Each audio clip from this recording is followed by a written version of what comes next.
Welcome to my laundry room.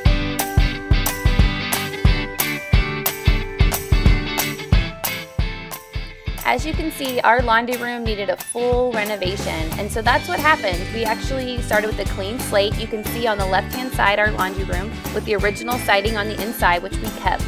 But once we moved in, the functionality wasn't there as our things piled up high. So the first thing we did was to add 5 pantries, line them up to give us storage, and that allowed each child to have a locker and for us to have food storage as well.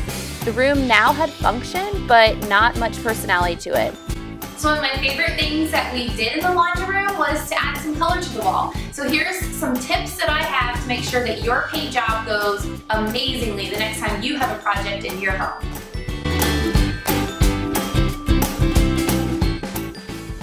The first tip to a great paint job is to get great paint. And so I headed to True Value Hardware store near our location and picked out some Easy Care premium paint samples to try on the walls. That's my second tip. Make sure that you paint the walls with some of your samples, as that's going to give you a good indication at different times of day what color is going to work best in your space.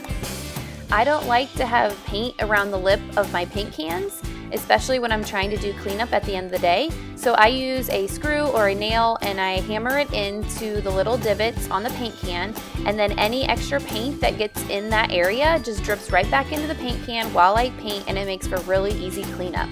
But for those edges that the tape didn't succeed at, use a razor blade to push in the paint and then lightly scrape it off for a really clean edge. If you're brave and you don't want to use painter's tape, then make sure you get an angled brush that has a tapered end, and that's going to make sure you get a nice clean edge.